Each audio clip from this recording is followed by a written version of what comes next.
Anthony Zendiros ended the holiday weekend with a splash. I just like water, and it's nice to do front flips and cartwheels in the water. The 9-year-old and his siblings enjoyed the water at Las Vegas Municipal Pool. He knows how to swim, and he also knows the rules. You have to stay by your parent, and you can't wander off. Many families flock to pools around Memorial Day weekend, but the holiday also serves as a reminder of the dangers children face near the water. Even if they're good swimmers, that you still have to keep an eye on them. Kids cooled off at this pool in Henderson. So far, there have been no deadly drownings in Clark County this year, and the Southern Nevada Child Drowning Prevention Coalition wants to keep it that way. Chairman Gregory Blackburn. It can happen to anyone at any time. No one's immune from it, no cultural class, you name it. It can happen to anyone. Watch your children. Keep an eye on them. Know who's watching. Blackburn encourages parents to take advantage of swimming lessons, use proper flotation devices, and designate at least one person to watch for children. It's important. You always have to have an eye on them. Words to swim by and live by.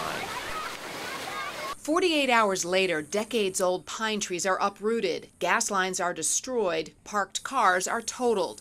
Dozens of Atrium Gardens residents must learn to accept their new normal. So when I walked in, this is what I was left with. Jason Leach was able to return Sunday. He has water, power, but no gas, and his car lost a windshield. Neighbors unfortunately took the brunt of the damage.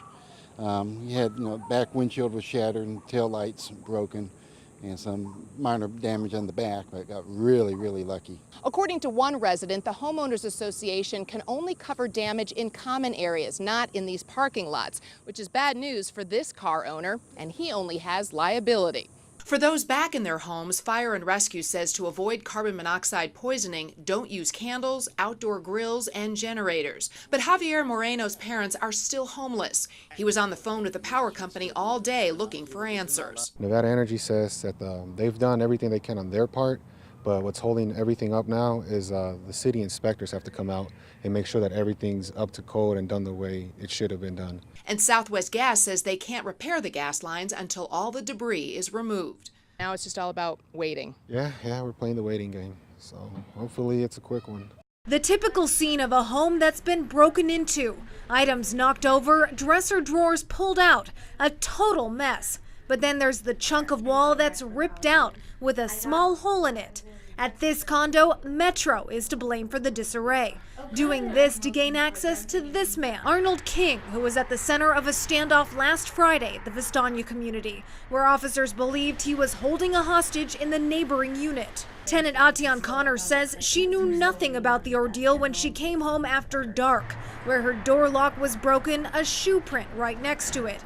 She says nothing was holding the door shut. Your first thought was there was a burglar in here. I definitely thought someone had broken in while I was at work. When I called for help, it took 2 hours for someone to respond. I felt like I was in a bad situation where I was really afraid. After waiting for those 2 hours, an officer finally came and clued her in. Metro tells Action News they have the right to enter someone's personal property without any clearance if they believe there's a potentially life or death situation going on. But generally, they leave a notice. Atian didn't get one. For whatever reason that night, they forgot to leave that card. Officer Bill Castle also says the department's third-party contractor was supposed to seal and secure the door after the scene was cleared.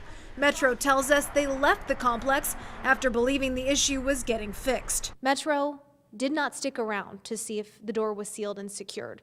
Maybe it was sealed and secured, but you don't know. And when she came home, she had to wait 2 hours before a Metro officer showed up. Do you acknowledge that she was put in a potentially threatening situation? There are times when people are inconvenienced.